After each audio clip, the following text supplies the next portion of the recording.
So welcome everybody. My name is Melina Abdullah. Welcome to This Is Not a Drill, our weekly program. Oh, good. Everybody's on. Our weekly program where we talk about different issues that really help us to get to power. And there was a off-camera conversation that we were having about what we're doing this for and how long we've been doing it. So you all know that This Is Not a Drill initially started to get information out to Black people in particular about COVID-19. But we found this to be a really helpful platform for political education.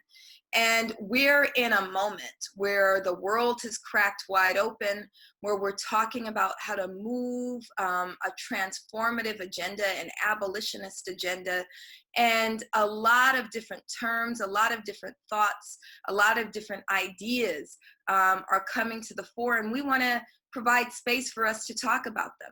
And so tonight, what we're going to be talking about is what is transformative justice, right? We keep talking in these terms: transformative justice, restorative justice, reimagining public safety. And we want to make sure that we understand these terms and why these concepts and these practices are important.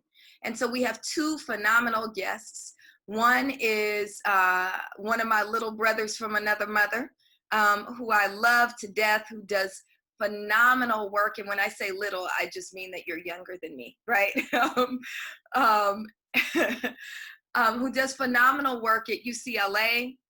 He is the director of the Black Policy Project, but he's also been doing just tremendous work in the community. Most recently, he's one of the folks who led us to victory in getting, what are we gonna call it? Measure X, Measure J on the ballot, some measure on the ballot, a reimagined measure on the ballot in November. So very soon we'll be able to vote on this. And I'm grateful to call Isaac Bryan my friend, my brother, my comrade, my colleague, and he'll be joining us. And I'd like you, Isaac, as we get into it, to also think about why transformative justice resonates with you. So I'd love for you to think about what you might want to share from your own personal history as well. Our second guest is the only therapist I would ever talk to, Prentis Hemphill, who tells me sometimes we got to talk to people, but I'm only talking to you, Prentis. And I should pull up what you said for me to say about you. Let me pull up your formal deal. So Prentis is the founder of the Black Embodiment Initiative and the host of the podcast, Finding Our Way. This week's podcast is going to feature Adrienne Marie Brown, who's one of our dear friends and one of the most brilliant minds on this planet, and just a phenomenal spirit. So please find that podcast, Finding Our Way. And so I'm so grateful to both of you for coming on with almost no notice, for being willing to be here, and for being willing to talk. And we just want to break it all the way down, because I think sometimes in our circles, we think that everybody knows what we're talking about when we say transformative justice. But the truth is, most folks don't know what we're talking about. The truth is, when we say defund the police, they think we mean that there's no public safety measures, right? The truth is, we've allowed reimagined public safety to be appropriated by even police departments are starting to use that term. And I think we need to define our terms so they can't be appropriated, so they're understood by the communities that we are practicing them in. And so again, just thank you both for joining us. And Isaac, maybe we can start with you and ask you to talk a little bit about what transformative justice is and your path in getting into this work. Yeah, so those are two very thought-provoking questions. Transformative justice, similar to restorative justice, for me, and as defined by a lot of us in this work, is accountability outside of the criminal legal system, outside of policing, outside of civic institutions of harm. It's about placing care and service and providing folks with the things that they need to transform their lives and still be held accountable through community measures, right? Through different pathways to healing. And sometimes that involves meeting with those who you have inflicted harm upon, and other times it means building up the community structures that provide you the services that you need. We know the quickest way to the criminal legal system currently is poverty, it's houselessness, it's desperation, it's survival. And these are things that you can fix with other civic institutions and other mechanisms of service and healing that are not rooted in more harm and punishment and not rooted in law enforcement. So for me, this pathway to this work started with the foster care system. It started with the child welfare system, which we know for many is a pathway from dependency to delinquency, and they merge in our juvenile justice system.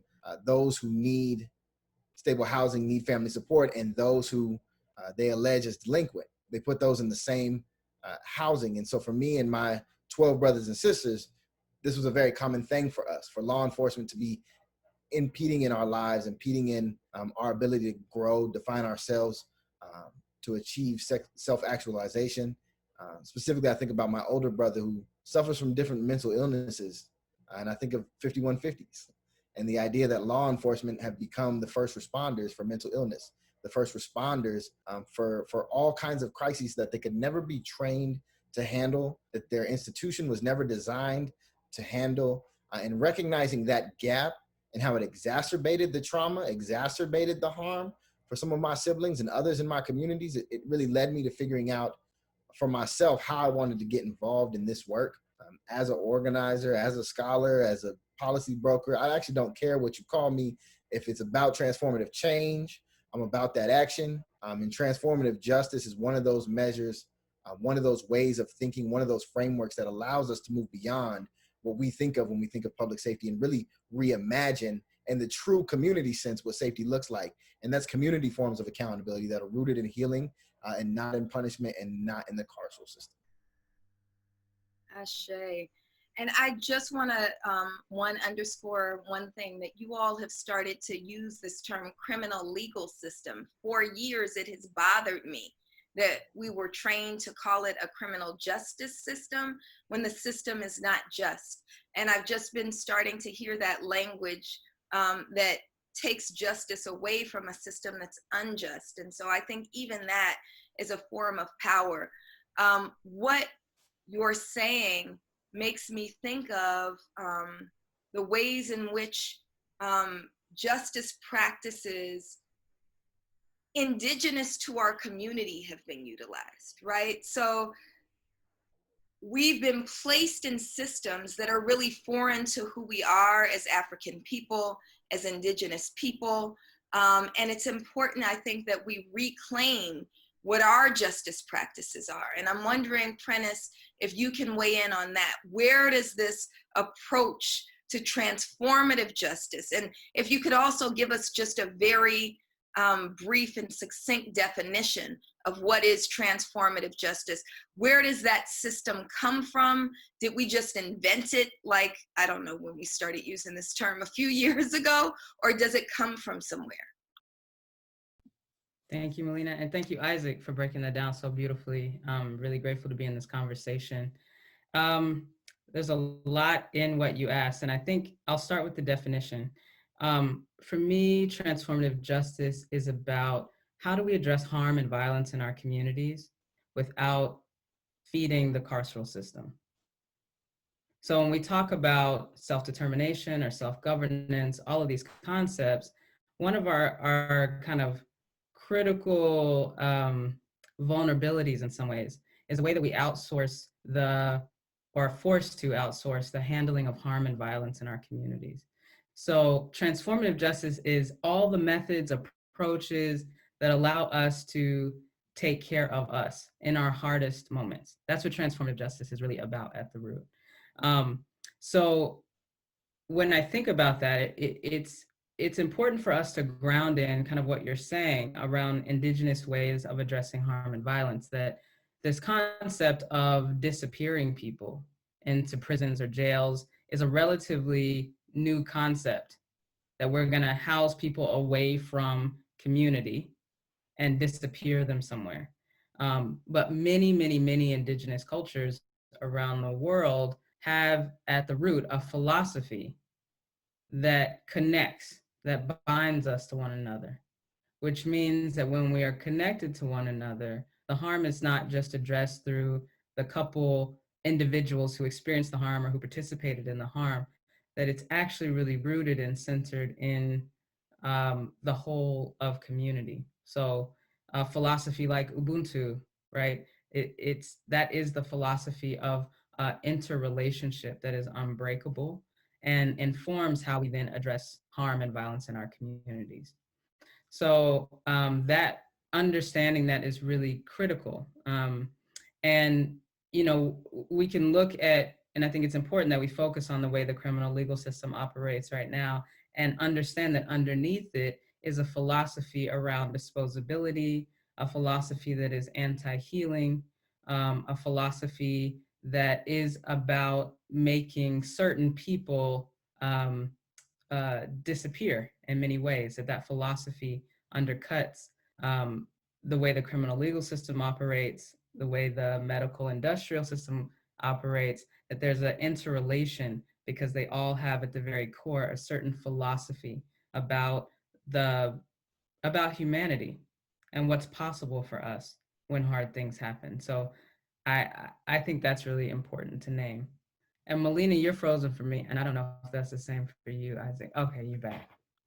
I just turned off my camera because I didn't want everybody to see me trying to share this Facebook Live to my own page. I didn't want y'all see me fumbling, revealing the fact that I'm not really 29 and I'm not that tech savvy. Haven't figured it out yet. Although young people don't really know how to use Facebook either. That's interesting. Anyway, that was a whole nother issue. I love how you broke that down though, Prentis. And I think as I was processing and I listened to different podcasts and different YouTube videos about transformative justice, and having been around folks who are really grounded in the praxis of transformative justice, a question keeps coming up. I think for my friends and family who are not as grounded in this work, which is how does this, like, it sounds all lovely, right? We're not utilizing the state. We're talking about indigenous practices, practices that are indigenous to our communities and ushering in justice, right? But the question always comes up, but then how do you address like real harm? Like, how do you address the fact that there are people who steal from each other, sexual assaults, even murders? How do you deal with that while practicing transformative justice? Don't you, you know, they always ask the question, don't you need police and jails for stuff like that? And so how would you respond to that, Prentis? Oh, I'm going first now. I was like, okay, Isaac, I want to hear what you have. Go ahead, Prentis, you got this. That is the number one question. That is the number one question when you start talking about transformative justice.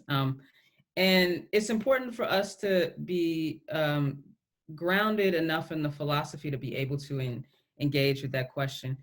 Years ago, I'm going to start by way of a story, but years ago, I was in conversation with my mother about transformative justice.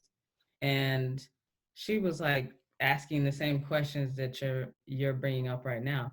And I said, do you remember when one of our relatives was going to be incarcerated and we did everything we could to figure out how to address that in a different way so that the police weren't called, so that that didn't go that route? We tried to intervene. We tried to have conversations together. Do you remember when that happened?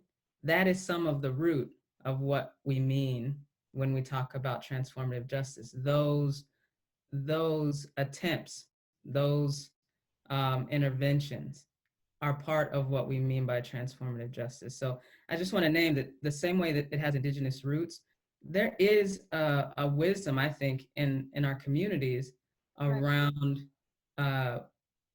what happens to the people involved, what happens to our communities when we use a punitive approach to addressing harm and violence. We know that there's something off in that logic. And we know that we can kind of feel for the different strategies, even if we haven't kind of organized our approaches. So I just want to say that there's actually, I think what we're picking up on in the conversations we're having aren't coming from somewhere else and we're bringing them in. We're doing this all the time in a lot of different ways. The question to what do we do about that is that, again, I want to go back to the point of when we talk about governance or self-determination, that actually calls for a level of engagement in our day-to-day lives, that it's taking on a certain responsibility for what happens, how we respond. Transformative justice right now, there's been a million different experiments, a million different efforts around practicing transformative justice in situations of violence all over this country. And it's often still relegated to, oh, there's something happened, you do it over there. This actually takes all of our involvement. It takes all of our development. We all have to be able to develop, to really value healing, to do our own healing work, to understand what it means for a survivor of violence to heal, to understand what it means for someone who has harmed to transform what has caused them to harm, to transform that inside. So that's going to take all of us to get engaged, to build the kind of culture and practices that really allow that to be at the very center. And we have so much of it. It's just, a lot of it is about organizing. The last thing I'll say here is that when folks go to court and verdicts are handed down, guilty, innocent, there is no attention to healing for the survivor. We're supposed to imagine that a verdict brings solace, brings healing. How? When someone is found guilty, goes away, is disappeared, what then happens? What then happens that supports transformation? Not to mention the corrupt nature of the system altogether and how it kind of organizes us into it. Not to mention all of that, and not to mention the systemic nature of poverty, of all of these things that make it impossible to have any real conversation about crime. Like, I don't even use the word crime. We start talking about crime, it's like that is so organized and created by this context that it isn't, to me, the most fruitful conversation to have. We do harm each other. There is violence. But what are we really going to do about it? Not who gets disappeared or who is punished. Not who is right and who is wrong. But how do we heal, actually? How do we transform, actually? How do we repair, actually? And those are the harder conversations and harder questions that we often don't have answers to. And those are the answers I think we have to start getting really involved in, really serious about, in order to really live into transformative justice or anything that's about our collective self-determination. There's so much coming up for me. That's really, really helpful. And, what did you say? A verdict doesn't bring solace. So I'm going to remember that. That's something that I think is important that we process. I also want us to break down these terms that we've been using. And Isaac, I'd love for you to jump in on these definition of terms. There's still a professor in me, right? Punitive justice is the approach to justice that we've been socialized to ascribe to, right? Then we talked about, and you mentioned, the difference between restorative and transformative justice. Can you break those three things down? What is punitive justice? How does restorative justice and transformative justice, how do they differ? I mean, I love the professor and you operationalizing terms. Punitive justice, it's what we've been accustomed to and socialized to. It's harm, it's punishment, it's retribution, it's retaliation, it's state-sanctioned violence. it's harm, it's every synonym that you think of when you think of something that doesn't bring healing, but further pain, just not for you, Right. to somebody. Restorative justice is about restoring a harm that's been done, acknowledging that harm has taken place or violence has taken place, and going through a community form of accountability with those who have been harmed to come to a proper redress and restore the situation. And transformative justice to me is a little bit deeper. It's about not just repairing harm, but helping individuals transform beyond the circumstances that have led to violence or harm to have occurred. In many instances, it's addressing the needs that folks have had, the socioeconomic factors that have led to limited options and reduced decision making that have led to poor decisions, really helping people become better versions of themselves and transform their lives. And so there's three levels to that. And I would say transformative being the deepest level, and punitive justice being a level we shouldn't be on, but the level that we fund to the tune of billions of dollars, $13 billion for the state of California, $3 billion for the county of Los Angeles, $1.8 billion for the city of Los Angeles.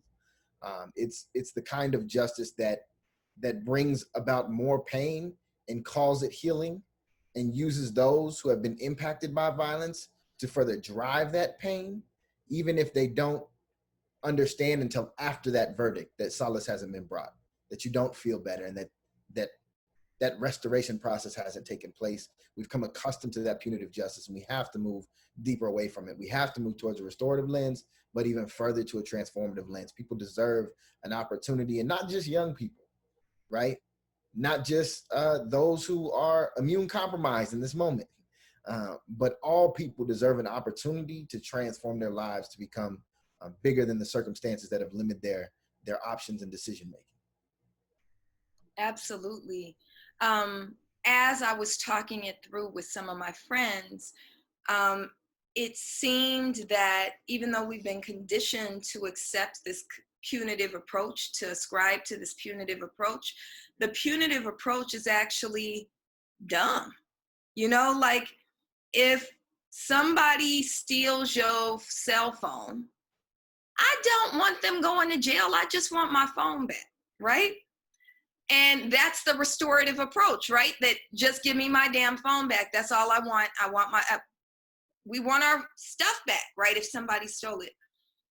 The transformative approach, though, to me, the way that it clicked for me is we talk often about Black Lives Matter being a spiritual movement, right? Not just a racial or social justice movement. And my spiritual practice, I always say I'm Muslim-ish, right?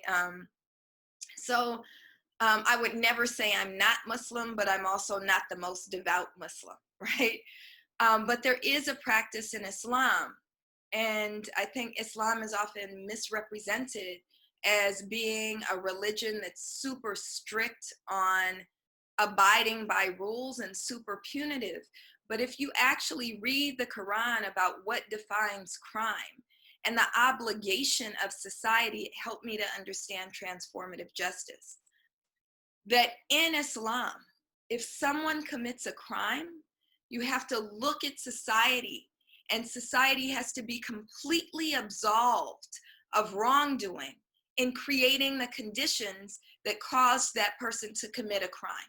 So if someone stole food because they were hungry, it's actually society that's guilty for not feeding that person. It's not the person's fault that they were hungry and they stole the food.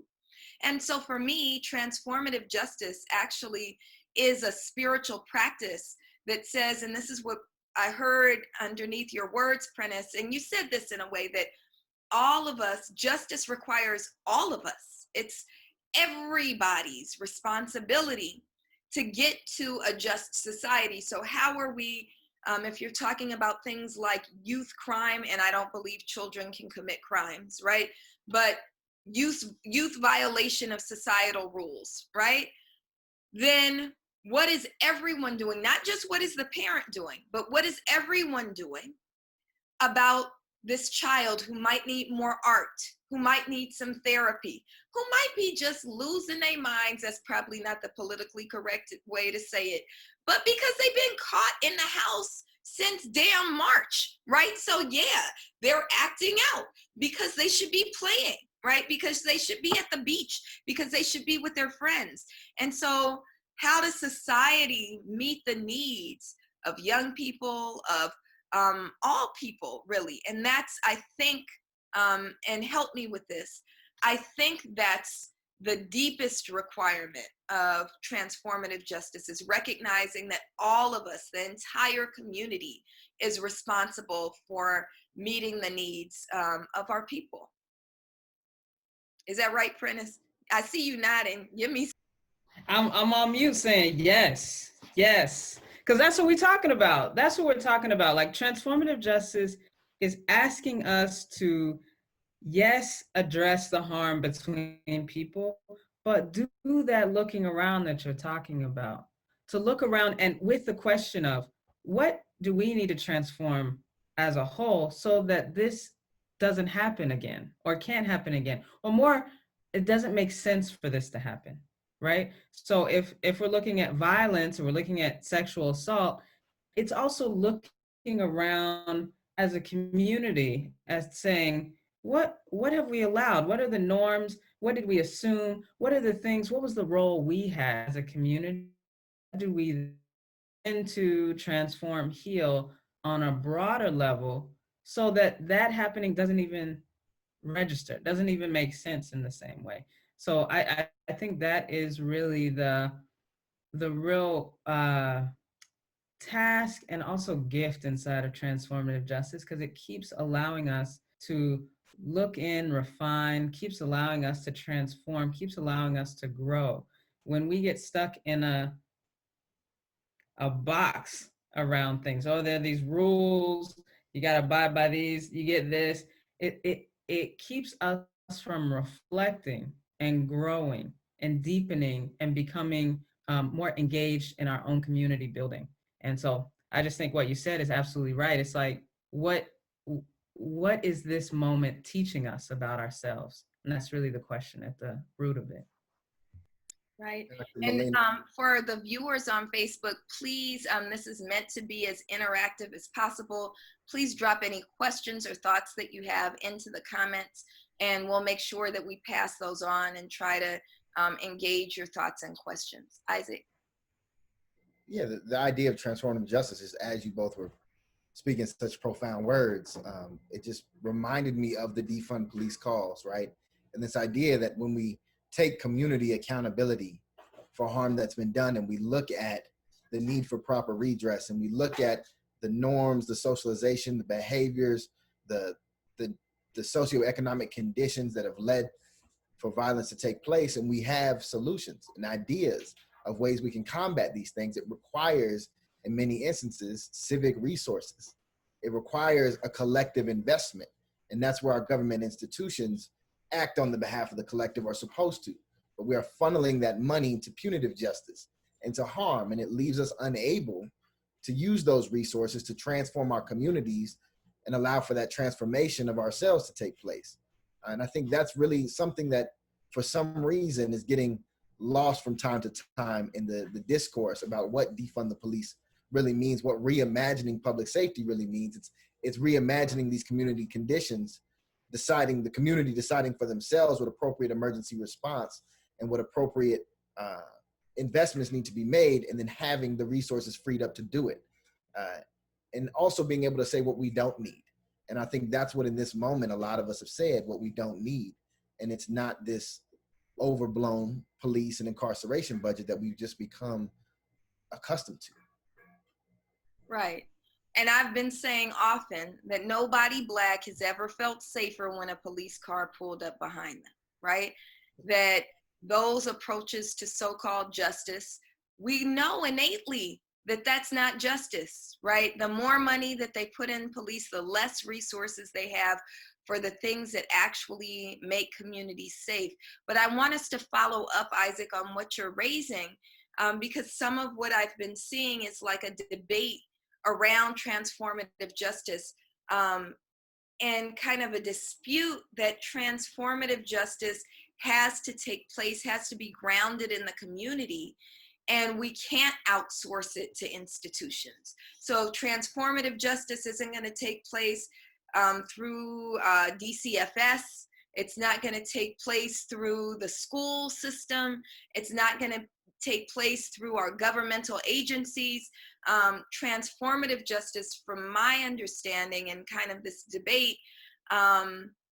has to be centered, it has to be community driven and centered.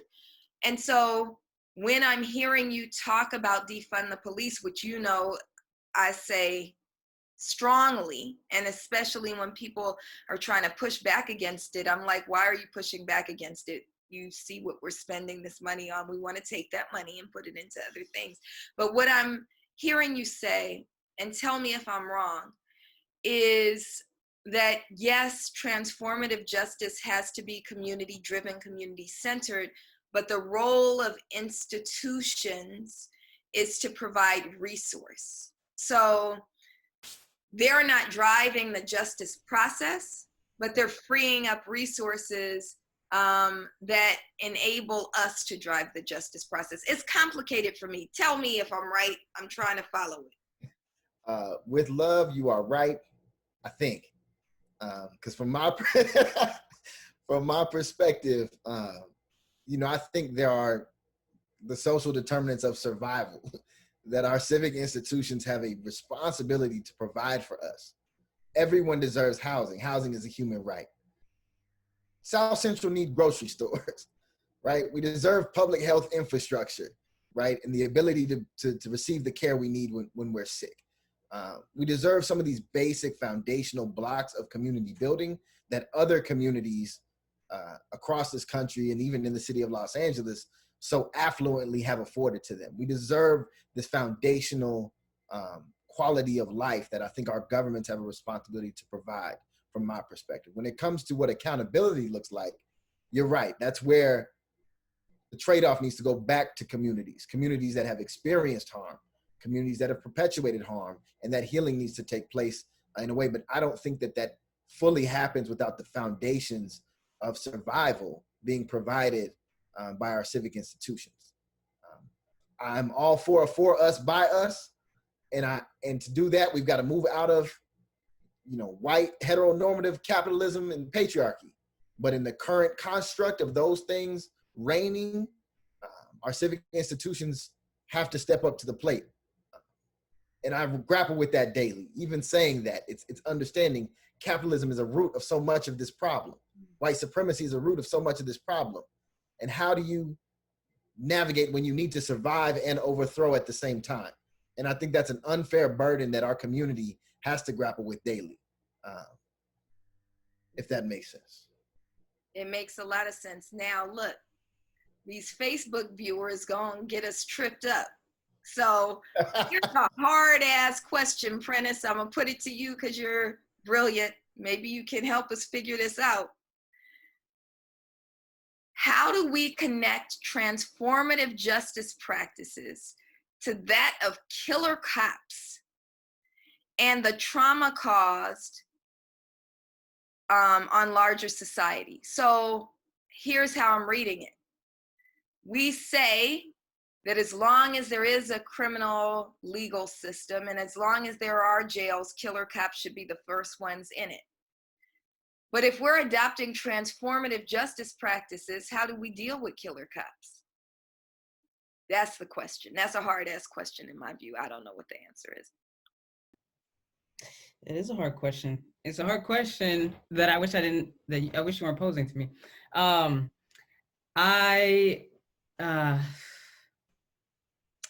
do I want to say about that?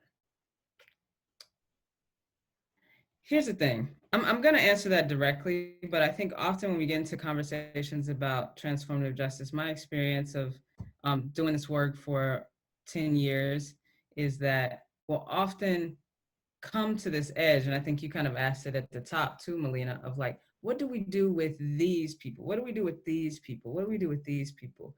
And that becomes in many ways our focus. Like, what do we do with the people that are hardest to apply this to. One is that transformative justice is hard. It is hard.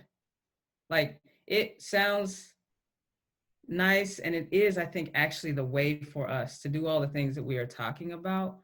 But it is one of the hardest concepts in practice, especially if you are someone that has experienced violence, someone you love has experienced violence.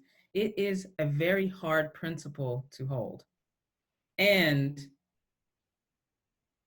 it is a principle that will always grow, mature, develop us as people. It is what our ancestors did. And I trust in their wisdom around how we approach violence and harm.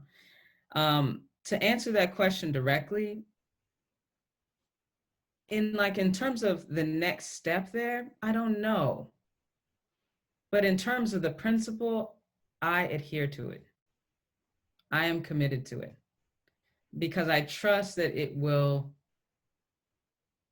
transform us, create deeper and deeper liberation, transform social relations.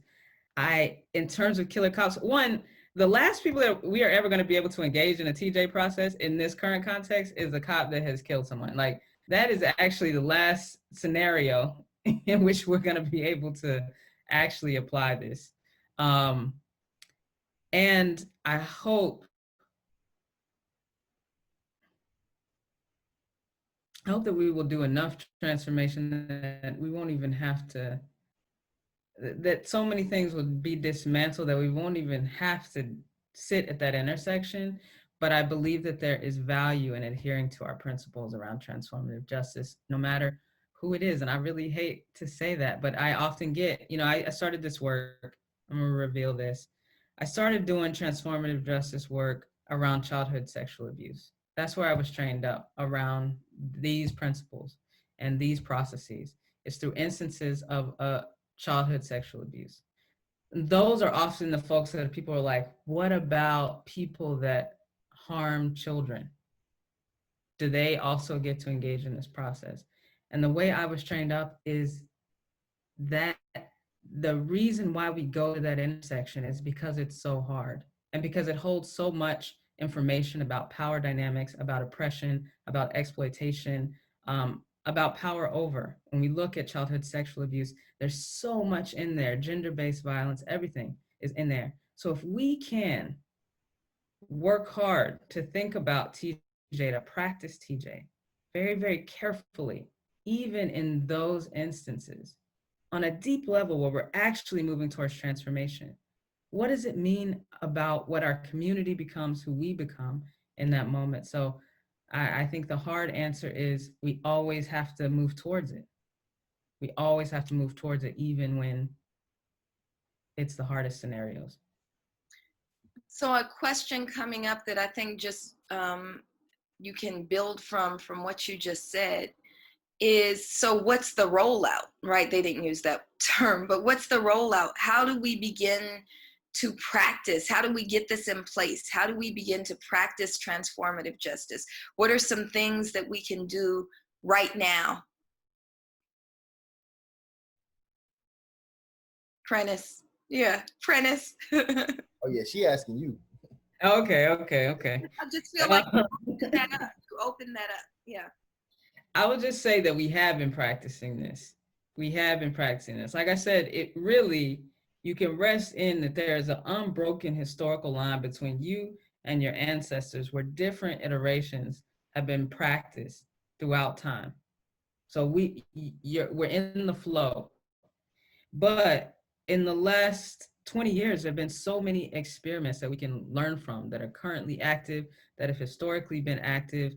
I live in Durham, and I know in I think like 2000s, there were harm-free zones that Spirit House organized here in Durham, where folks agreed not to call the police. So what does that mean? That means that people there need to be trained up in the skill sets in order to address harm and violence. So that's one experiment. There was in Oakland, I used to live in Oakland, there was an organization called Creative Interventions. and creative interventions actually addressed violence in communities in Oakland through a transformative justice approach and documented that. You can go, they don't exist anymore, but they documented everything they did. So you can read how they did it, with each case, how they did it. They wrote a booklet that I still use. I mean, I can call it a booklet. I think it's 600 pages that will basically guide you through. It's like a choose your own adventure of a transformative justice process. And it's an incredible resource. So I think to just name that experiments happening, we can learn from them and try to implement them. I think one of the first steps is to study those approaches, study what has been tried, skill up, always skill up. What will it take? What will it take? Do you understand healing? What will it take? Do you understand approaches? Are there people who can intervene? Are there people who can hold that politic in their body and intervene?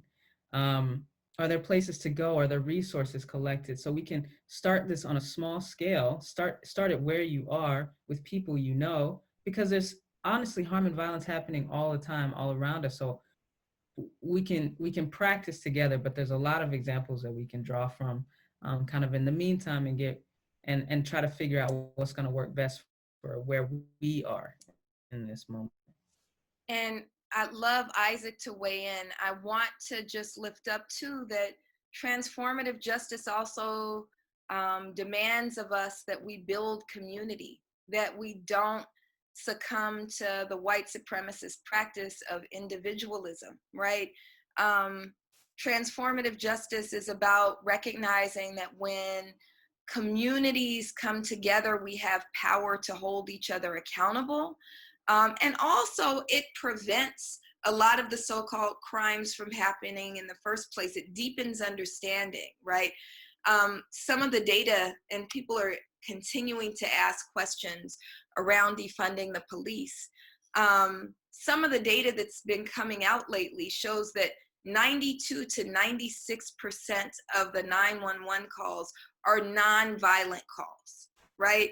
So people are mostly calling the police for bullshit like my neighbor's playing their music too loud, right? Why are you calling 911 for that, right?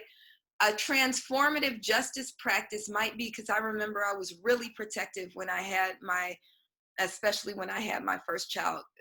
People with multiple children know that you always shortchange the ones that come later, but that first one, you be acting like you the first person to ever have a baby, and that baby needs to be protected at all times. And I remember in my neighborhood, they'd be having parties, and if the music was turned up past 8 p.m., I would get real protective of Tandiwe. Well, because I know my neighbors, and I would say, look, she's going to bed at blah, blah, blah time. We came up with compromises. All right, on weeknights, we're not going to have the music up. But look, sometimes it's just going to be a party, and you can go stay somewhere else with your baby, but I have to be willing, I have to be able to celebrate, myself too, right? And so I'm just lifting that up because people are asking about, and this is, I'm gonna toss it to you now, Isaac. They're asking about the role of institutions, the role of police, and how we can insist on transformative justice practices within policing systems. So I'm wondering, and you kind of answered this before, is that even a possibility? And if it's not, what role does building community play? The answer is no. That was easy. Appreciate that. Softballs, all the hard ones for Prentice. I get the easy ones. No, we cannot have transformative justice processes in systems and institutions like policing that were built on harm, oppression, subjugation, right, confinement, and all of these things that have kept Black folks in particular enchained by our governments. The foundations of policing in this country go back to slave catching, go back to the enforcement of Black codes, segregation, have been used to quell peaceful protests, as recently as a few weeks ago or Wednesday, if you were downtown, I'm sure Melina can tell you more about how law enforcement has been used and weaponized. It's a civic institution that's been weaponized against communities of color, against those of low socioeconomic status, of those who do not fit in with the American status quo as the institution was defined. A lot of people say our criminal legal system or criminal justice system is broken. It's not broken. It was designed this way. And so fitting transformative justice into something that was designed to harm is antithetical. It's an oxymoron. It's almost laughable. What we have to do is we have to think bigger. We have to think broader. And to the earlier question that I'm glad you didn't ask me, because I don't fully want to touch on prosecute killer cops and how that fits in with an abolitionist freedom dream and how we have to struggle with that. But I do know that if you want to talk about transformative justice in a civic institution conversation, then when our civic institutions inflict harm, like killer cops, we have the right as a community to hold them accountable, right? To usher in that transformation. And in this case, that transformation is defunding the police. It is redesigning what public safety looks like. It is redesigning what crisis management and crisis intervention looks like. 90% of our phone calls to 911 being nonviolent definitely shows that there is a lot of wasted effort and energy to use a harmful resource to engage in instances that are not violent. But I would even question the 10% of violent. Those are exacerbated in many instances by law enforcement presence. They're not quelled, they're not suppressed. There's certainly not any restoration or healing in that moment, right? Only more pain. And so we have to think critically about the role our civic institutions play and whether we have the right infrastructures to achieve the freedom dreams that we're holding, to achieve the transformative communities that we're envisioning. I don't believe we have it yet.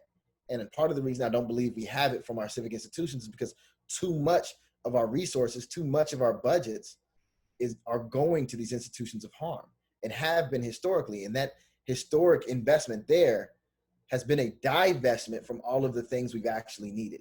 It's not just investing in harm, it's all of the opportunity costs for the things you could have spent with that money. And for our future, it's all the things that you can spend with that money now and going forward. And so we have to keep that pressure up. We have to continue that conversation. We have to continue to reimagine what public safety looks like and reimagine what government and the role of our civic institutions look like. Indeed, and let me just lift up, this is the second panel I've been on with you this week when you've referenced freedom dreams. And, you know, I just want to lift up where you got that from, that I think you got it from, is one of my favorite books in the world, which is Freedom Dreams by Robin Kelley. Is that what you're referencing? So yeah. I think everybody has to read that book. How do you two? Yeah, and Robin Kelley, you know, I'm UCLA. I'm wearing UCLA right now, and Robin Kelley at the Bunch Center in $1 Million Hoods, our team T-shirt is a quote by Robin Kelley: "Love, study, struggle." Right. My personal mentor and so much more is Dr. Kelly Lotto Hernandez. So I have been trained up right, but still have much more to learn and grow from the elders and from the ancestors, but definitely. Yeah, on one of these, we're going to just have to do a book list, just like go down the list of what people should read. I want to also underscore how important it was. You said it was a softball question, but it's important that we have an emphatic no, right? Because what we're starting to see as the world cracks open, as we're beginning to win in ways I didn't think we would win, right? Is an attempt by the system to appropriate our language and kind of slide it in and say, hey, we agree with y'all, right? That's a tactic, right? When Garcetti, your mayor, it is your mayor, you used to, we should tell the story about when I first met you. I was like, We're going to call them all. You know, there's some city council members using it too. All of, yes. And ones that look like us, you know, are using terms like reimagining public safety in order to charter whole new bureaus in LAPD. You have a chief of police who's also using the language of reimagine, right? It's not going to be long before they use the language transformative justice. And I know many institutions already are. Educational systems are using that. Foster care systems are using that. And it's really important that you said what you said, that transformative justice is grounded in community and cannot be held by institutions. We have to be very clear about that. And so that's why I gave you that question. It wasn't because it was a softball. It's because I needed you to be clear with folks. So as people start trying to appropriate, and they are that exact system that we're pushing back against, we understand that that's the okie doke and we ain't falling for it, right? I also want to direct people to, we just launched a website yesterday called prosecutekillercops.org. And it sounds like, and maybe we need to rethink the name of that website, but it's what it was driven by, right? We were saying that as long as there are jails and police who kill our people need to be the first ones in the jail, right?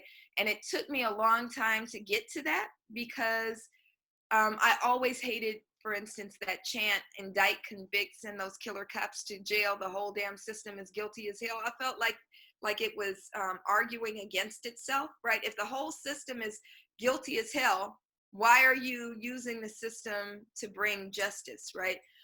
But one of the things I've learned from engaging with many of the families of those who've been killed by police is that we don't have all the tools right now. And they want prosecutions right now. And then I talked with elders about it. One of my Babas, who is like a real father to me, is Baba Hank Jones of the San Francisco 8. And he talks about the Black Panther Party and their commitment to survival pending revolution. So until we get to a space of revolution, we have to have kind of these measures in place that allow us to move forward until we get to revolution. So I'm saying all that to say that although the website is called Prosecute Killer Cops, it really is grounded in an ascription to transformative justice, because it's kind of rhetorical.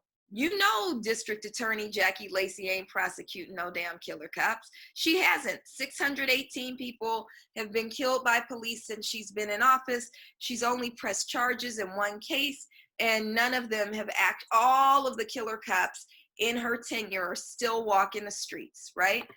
And so really what it's about is exposing the police who kill our people so that community can hold them accountable. And I don't mean that in a, what do they call those people? I don't mean vigilante justice. What I mean is we have to think about how we allow them to enter society. We have to think about what demands we make of them in terms of atonement, in terms of restitution, what justice looks like for the families. And so that's what that website is really about. As we say, prosecute killer cops, underneath it is really a recognition that the system is never going to bring us justice, that the people have to bring us justice. So what are your thoughts around that, Prentis? That last point. You keep taking me back to this. What do I want to say about that? I feel about like community bringing justice, about community having to do yeah. it. Yeah, I think that is really the what we're going, like community involvement, community created justice. As someone that's been doing transformative justice work for a long time, it is actually very difficult to get people engaged in a process. So I know when we talk about what is going to activate community, what activates our imagination around what's possible for our communities, it's like, yeah, anything that does that is very important for us, because I was recently doing a training around transformative justice at a school, and all the people that came were survivors of violence. And none of the folks that there had been a string of assaults in our community on that campus. And all the survivors came, and none of the folks that actually had committed the harm came. And I thought, when is the tide gonna turn where it's actually we flood the halls to figure out how we can actually do this in practices, that the room is full of people who have been harmed, have harmed, but that we're able to like learn and grow and develop together. So to me, that is really the ideal, to keep activating our community around what justice really looks like, around what it's going to take, how it takes all of our involvement to actually take this power back, for our own lives and for our own communities. It's actually going to really take our deep involvement in that. So I feel like that is a beautiful sentiment, and one that we need to just keep lifting up, because we need a lot of practice. We need a lot of dreaming. It's definitely about our freedom dreams. We need a lot of practice on how we can keep stepping into what is happening all the time and the harm and violence that we experience. So just want to name that. So I didn't realize we've been talking so long. We're coming up on our close. I'm just wondering if you all could leave us with something. Leave us with, your closing thoughts, but also any next steps that we want folks to take towards transformative justice. What can we do right now? Isaac? I mean, you know where I'm going. Part of defunding the police, reimagining safety, our civic institutions, is reclaiming our dollars. I co-chair a new ballot initiative, the Reimagine LA ballot initiative. BLMLA is a valued and critical part of our steering committee. Thank you, Dr. Abdullah, and all of you who have participated thus far. There's an opportunity for us to get $500 million to $1 billion a year out of the county and into alternatives to incarceration, community development, and community practices, ways that we can think about reusing that money for our good and for our benefit. And that, to me, as a policy head, that's really my perfect lane is in the policy space. I love to organize. I get busy with it. I love being in the university, teaching, writing, but really, for me, it's about brokering policy rooted in abolition, rooted in our values that I know can bring us the resources we need or dismantle the institutions of harm as we know them. And to me, this is an effort that is bigger than anything I've been a part of before, in terms of being able to, in a 4-month window, transform the county of Los Angeles forever. It won't solve everything, for sure not. But to be able to have this kind of window that was built off the backs, off the labor of the mamas, the babas, right? Everyone who's out in these streets, built on the lives that have been lost this year and every year, the Black lives in particular. It's a special window. So I'm encouraging everybody to go to Reimagine LA, our website, follow us online, get involved with the movement, vote in November for Measure X or Measure J. We haven't decided yet. Sister Melina has voted for Measure X. We're still going to talk it through. I think Measure J goes well with justice. But either way, the move is going to need community support. And I would be honored to have all of you support us in this work as we continue to move it forward. I think part of transformative justice means transforming the systems and government structures that claim to represent us, and returning that power back to community hands. And I'm hoping this measure is a small step towards doing that in the county of Los Angeles. Great. Prentis? I'll just say quickly, I want to underscore what Isaac said. I'm going to go in the other direction, which is transformative justice is also so much about us being able to address harm and violence that happens in our community. It's one of our greatest vulnerabilities, is not being able to have the kind of skills that we need to address the harm and violence that happens all the time, especially along lines of power, positional power. There are folks, women, femmes, trans folks, queer folks, disabled folks that experience harm and violence in our communities all the time. And it's really important for us to skill up together so that we can actually address those in ways that bring about healing for each of us. So I think what I will say is that this is an incredible moment of opening, kind of like what Isaac was speaking to. We have an opportunity to move some things in really powerful ways. And it's also an opportunity for us to really expand our own imaginations, our own practice, to be in real community, like Melina was sharing, real community with each other, skilling up on purpose so that we know who can address what, when, how. We have those skills built in. So I think this is a moment to squad up. If you got 3 folks, 4 folks, squad up, learn together, learn from examples that are out there so that we can actually respond when it's time.